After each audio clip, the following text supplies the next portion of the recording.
के 100 शरीर पड़े रहेंगे, सृष्टि में चलते रहेंगे। जहाँ योग आ जाएगा वहाँ फिर कभी अचानक कुछ पूर्व जन्म का संस्कार वगैरह उसमें मिल जाता है, अनुभव में आ जाता है।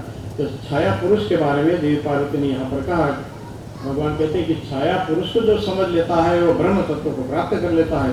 इसलिए हे देवी, मैं आपको छाया तत्व का, छाया पुरुष का महत्व वर्णन करता हूँ।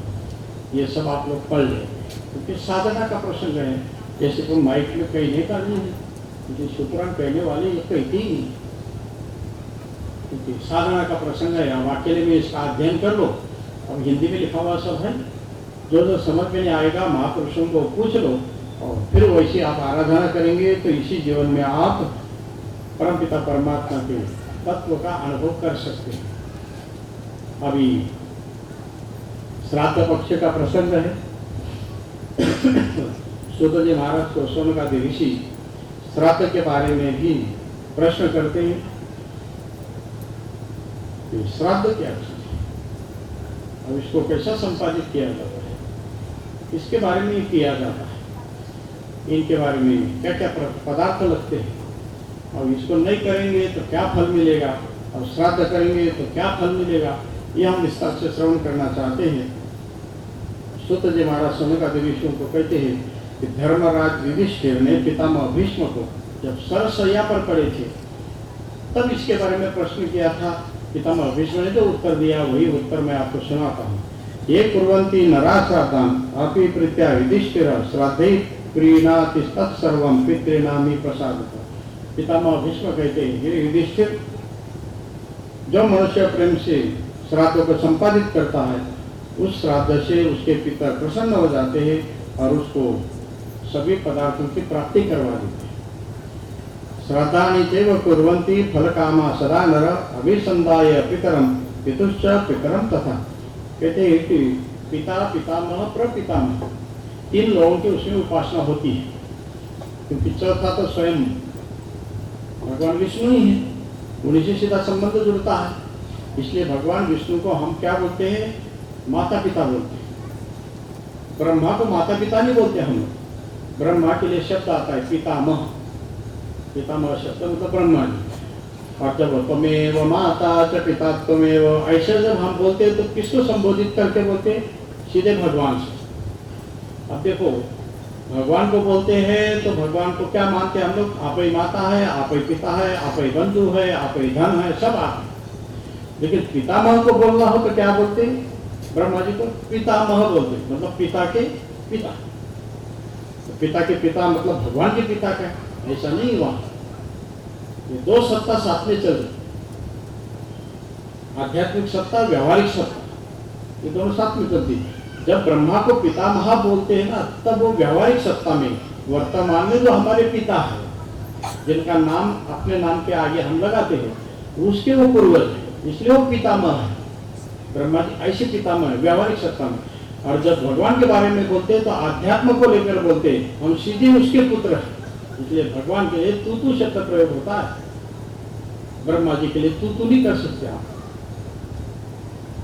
पितामह आप बोलते हैं, भगवान के लिए तू बोल तो चल जाता, और किसी को तू बोल नहीं सकते आप, क्योंकि यहाँ सीधा संबंध है। इसलिए भगवान को ही हम माता पिता कौन शब्द का प्रयोग कर सकते हैं। ब्रह्मा जी के लिए तो पितामह ही शब्द प्रयोग होता है। कहते कि यहाँ पर जो हमारे पिता हैं उनके पूर्वज पितामह, ये तीन लोगों का वहाँ पर श्राद्ध में कार्य संपादित होता है। पितु पितामह चैव त्रिषु पिंडेषु इत्येता, ये त्रिपिंड होते हैं, पिता, पितामह, प्रपितामह, माता, मातामह, प्रमातामह। तीन पिंडों का विनियोग इसमें होता है, जिसमें पुष्टि काम से पुष्टि प्रयच्छन्ति युधिष्ठिर। कहते हैं कि धर्म कार्य की सिद्धि करनी हो तो इनसे आशीर्वाद ले लो, श्राद्ध कर लो, धर्म कार्य में आप आगे बढ़ जाएंगे। प्रजा की प्राप्ति चाहते हैं, संतान चाहते हैं तो श्राद्ध कर लो, श्राद्ध से उनका आशीर्वाद आपको मिलेगा पितरों का, फिर आपको संतान की प्राप्ति हो जाएगी। धन चाहते हो तो परमात्मा की जैसी उपासना करते हैं वैसे पितरों की उपासना कर लो, तो आपको जो है धन की प्राप्ति हो जाएगी। युधिष्ठिर यहाँ पर प्रश्न करते हैं, भगवान किसी किसी के पिता तो जीवन भर दरिद्री रहते हैं, वो कहाँ से धन दे देंगे, किसी किसी के पिताजी तो रोगी रहते, रोग में मर जाते, बीमारी में मर जाते, वो कहाँ से बालकों को निरोगी बना देंगे? या नहीं? विपरीत फलों कैसे दे देंगे? जो योग्यता उनके अंदर जीती जी नहीं थी, मरने के बाद वो कैसे दे देंगे फल? पितामह भीष्म कहते हैं इसके बारे में संशय नहीं करना, क्योंकि पितरों का संबंध सीधा परमात्मा से होता है, परमात्मा ही फल प्रदान करते हैं। लेकिन हमारा पितरों से जो उपासना का प्रसंग है, उन पितरों का संबंध मानस पितरों से होता है, मानस पितरों का सीधा संबंध भगवान विष्णु से होता है।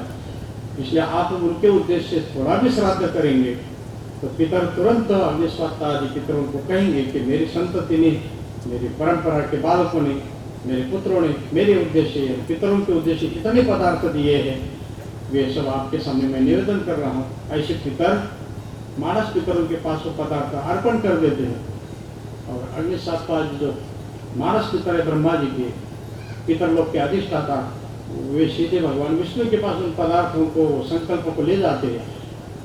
इस गांव के, इस खानदान के जो पितर हमारे यहाँ है, उनकी संतानों ने इतना इतना सत्कर्म संपादित किया पितरों के उद्देश्य से, तो भगवान उससे प्रसन्न हो जाते हैं और फिर आशीर्वाद देते हैं। आशीर्वाद तो भगवान का ही होता है, लेकिन वो पितरों की तरफ से आता है। इसलिए पितरों की उपासना करना आवश्यक है। जो इस प्रकार पितरों की उपासना करता है वह धनवान हो जाता है, गुणी हो जाता है। श्राद्ध काले मम पितुर मया पिंड समुद्यतः मत पिता मम हस्तेन हित्वा भूमि अयाचत। पितामह भीष्म ये तो उदाहरण दे रहे अपने जीवन का। मैं मेरे पूर्वजों का श्राद्ध कर रहा था गंगा जी के तट पर, पिंडों को, और उनके लिए श्राद्ध में जो पदार्थ अर्पण करने वो तो कुश के ऊपर रखे जाते हैं, कुश के ऊपर रखते, दर्भ के ऊपर। लेकिन जैसे मैं पूजा करके वो पदार्थ थे वो लेकर रखने को जाने लगा तो वहीं पर मेरे पिताजी ने जमीन से हाथ निकाल लिया और कहा कि मेरे हाथ में रख, मेरे लिए दे रहा है तो मेरे हाथ में रख। दूसरा होता, शास्त्र को नहीं जानता तो हाथ में रख देता, मैंने रखा नहीं। आपका भोजन तो वही मिलेगा दर्भ के ऊपर, हाथ में मैं दे नहीं सकता हूँ।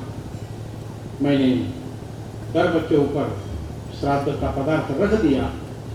पिता बड़े प्रसन्न हो गए, तुरंत आकाश में आए और मुझे आशीर्वाद दिया कि पुत्र, आपने जैसा जैसा शास्त्र पढ़ा है उसी के अनुसार कर्मों का संपादन किया, आप उसमें से भटके नहीं। इसलिए मैं आशीर्वाद देता हूँ, आपकी जब तक जीने की इच्छा है तब तक जियो। परमात्मा का वो आशीर्वाद। पितामह भीष्म कहते हैं कि उसी समय पिता ने जो बोल दिया वो मेरे जीवन में सत्य है। मैं उत्तरायण की प्रतीक्षा करते हुए सरसैया पर पड़ा। बाणों का इतना घाव है कि दूसरा जी नहीं सकता, मर जाता। श्राद्ध करने से ही मुझे वरदान की प्राप्ति होगी और मैं अमर हो गया कि इच्छा मृत्यु का वरदान मुझे मिल गया, मैं चाहूँ तब मर सकता। श्राद्ध का ऐसा प्रत्यक्ष फल पितामह भीष्म सुनाते। प्रमाणम यद्धि कुरुते धर्माचार्येण पार्थिव प्रजा तत् अनुवर्तन्ते प्रमाणम अजतम सदा। पितामह भीष्म कहते हैं कि आगे चलकर मेरा नाम लिया जाएगा। आज भी आप तर्पण करते हैं, पितामह भीष्म का नाम आचार्य लोग लेते हैं तर्पण के समय। मैं यदि गलत कर दूंगा तो फिर आगे परंपरा ही गलत हो जाएगी। इसलिए मैंने परंपरा का त्याग नहीं किया। दर्भ के ऊपर उनका भाग रखना है तो मैंने वहीं पर रखा, उनके हाथ में दिया नहीं, सीधे लेने को आ गए। मैंने दिया नहीं, मर्यादा का उल्लंघन मैंने नहीं किया। इसलिए आगे जाकर प्रमाण के रूप में मेरा कर्म समाज रखेगा कि पितामह भीष्म ने ऐसा तर्पण किया था, ऐसा श्राद्ध किया था, हमें ऐसा ही करना। आज भी तर्पण विधि के जितने पुस्तक मिलते हैं उसमें ऋषि मुनियों के तर्पण के साथ पितामह भीष्म का भी तर्पण रखा जाता है, उनका भी नाम उल्लेख किया जाता है। चाहे तर्पण करने वाला व्यक्ति, यजमान, ब्राह्मण हो कि क्षत्रिय हो, सबके लिए पितामह भीष्म का नाम वहाँ अनिवार्य हो, क्योंकि उन्होंने शास्त्र मर्यादा का पालन किया और वे आशीर्वाद के भागी हुए। तृणुत्तम भरत श्रेष्ठ वेद धर्माच शाश्वताम प्रमाणम वेद धर्म से पुत्र निवर्ततम त्वया। इसलिए पितामह भीष्म कहते हैं ये युधिष्ठिर, ये सनातन धर्मों का जो प्रसंग है उसका आप श्रवण करो, और उसी के अनुसार कर्मों का संपादन करो तो आप उन्नति के भागी हो जाएंगे। आवश्यकता है किम वाते परतम भूयो ददामि वरवत्तम तद्ब्रूहि भरत श्रेष्ठ तत्ते मनसि वर्तते। मेरे पिताजी ने कहा था आप मन में जो सोचेंगे वही पदार्थ मैं दे सकता हूँ। ये सामर्थ्य हमारे पितरों में होता है, क्योंकि उनका भगवान से मिलना जुलना चलता रहता है, भगवान का आशीर्वाद उनके साथ होता है।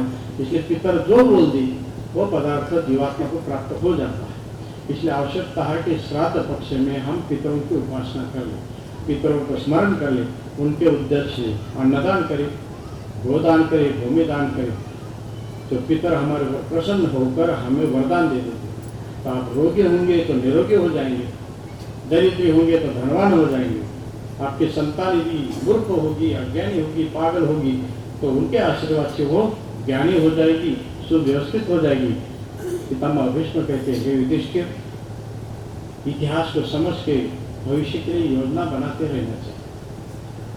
जो हमारे घर के पूर्वज है उन्हीं को यदि आप जल नहीं पिलाएंगे, भोजन नहीं करवाएंगे तो बाहर वालों को कितने भी खिलाते पिलाते रहो, कोई आपकी उन्नति नहीं होगी। इसलिए पूरे भारतवर्ष में आप देखेंगे शादी ब्याह का जब प्रसंग होता है, गृहस्थ आश्रम शुरू होने वाला होता है, युवक का, कन्या का, तो सबसे पहले पंडित लोग क्या करते हैं, नाम दे श्राद्ध, पितरों का सम्मान पहले करते हैं। आखिर में क्या करेंगे, शादी हो गई, सब कर्मकांड हो गया, स्नान वगैरह हो गया, मेहमान चले गए, कहा आप जब कुल देवी का दर्शन करो। खानदान की रक्षा करने वाली जो है उसका